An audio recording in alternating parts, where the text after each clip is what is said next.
Final thoughts on the game, but now that's a finished game. It's a good game, Atreus. I really like it. I think my thoughts are the same as before.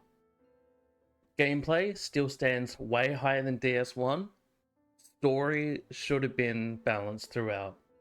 I think the story is still very obscure, very held behind things, and I think DS1 story is way more fleshed out. I don't think it deserves the hate it gets, and I think people should still play this though. I don't think people should skip this. I think this is definitely important to how Dark Souls story goes.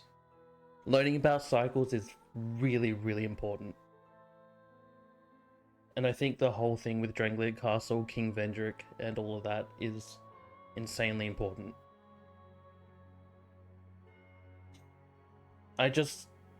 Some of the boss fights just aren't memorable. I don't think the boss fights are memorable. And some of the other stuff could be different. But it is what it is. They built it the way it is. Otherwise, it's a good game. Age of 5 being a cycle? True. They called it Age of 5 to Age of Dark. True. I didn't do any direct PvP, lady. Like, I didn't go into, like, the Covenants to go do PvP and come back. But I did get invaded several times by actual people. I even had a person just come in and drop me a bunch of the effigies and stuff for me, which was nice. And Atreus up here dropped me a spear and some of the Forlorn set, so thank you again, Atreus, for that. But I did have some actual people come in and try and beat the shit out of me.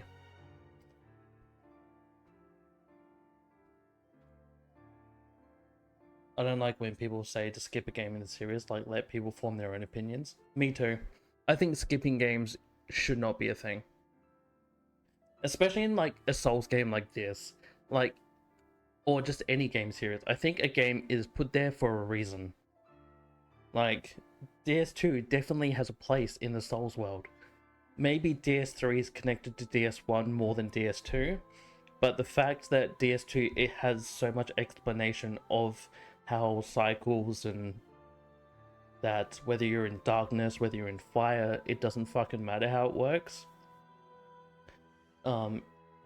It's still important to learn how those cycles work.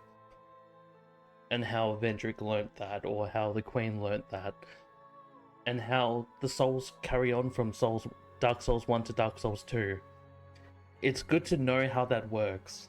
Of, hey, the 4 souls passed on from those old ones into the new ones. Even 100 years later, it's still going.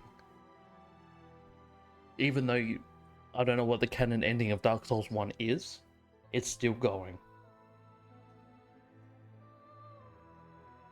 Like, it is awesome to see that.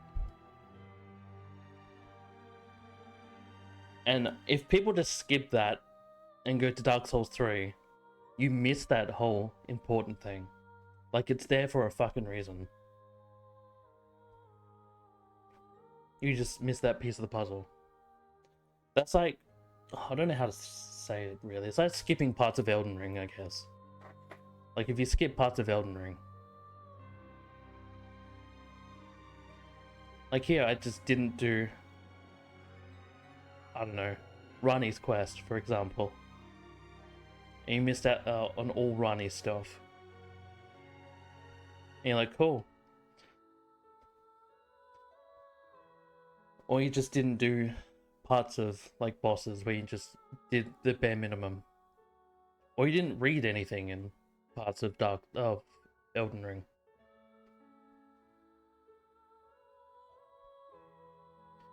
Would be linking the fire. I thought it would be.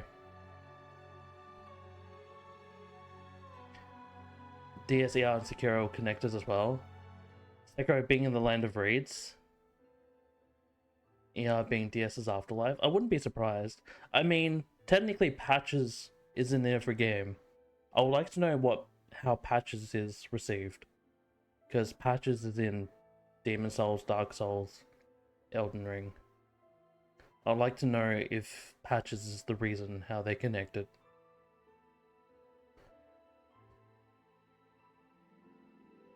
In Bloodborne as well.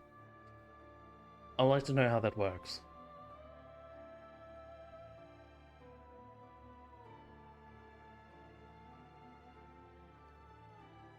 Anyway, we've got DLC to do, and then we're on to Dark Souls 3, which I'm fucking excited for. He's like Soft's mascot. He's a little bitch. Yeah, DS3 is next. Then we're taking a break from FromSoft, and we're just doing some Code Vein. And then I'm hoping there's a sale, and I can buy Sekiro. Because I think Sekiro might be after Code Vein. I'm going to be a long time on Sekiro, but that's okay. I'm ready for that. And I think I might start doing streams at this time. I think this time is actually a better time to do streams at. And with coffee, but I'm having a fucking great time doing this.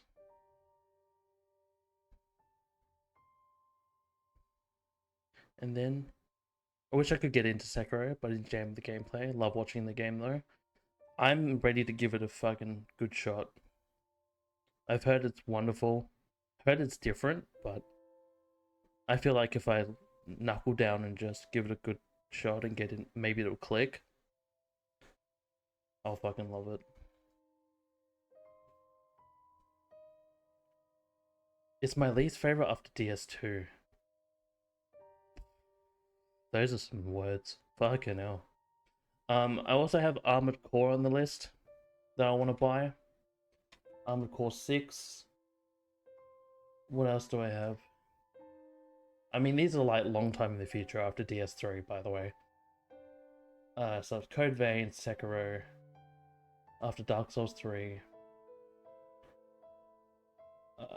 Armored Core. There's a few others. I do have Bloodborne, but I don't know if I'm going to be able to stream it.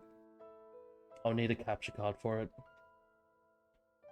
I'd probably just take pictures and recordings and update you via Discord and stuff, honestly, for Bloodborne. Even though I feel very guilty for playing it off stream, but I don't have capture card and stuff for it. Neo, that's another one. Neo 1 and 2. I'd like to play those. Now we want to see Bloodborne. Fine. You know what? For Christmas, I'll ask for a capture card. How about that? I'll ask for a capture card. And then we'll get my PS5 in here. We'll chuck Bloodborne in. And we'll fucking do it. I feel like I have to play Bloodborne on stream. I feel like, yeah, it'd be a bit, what the fuck are you doing? I'm gonna play the Jedi games again. I would love to play those, even though they're not considered Souls as such. I would like to do those again.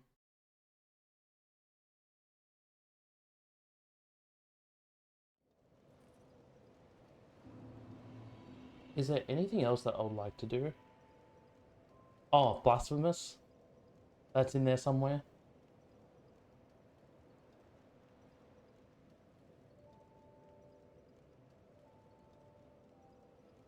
And some of the other Souls-likes.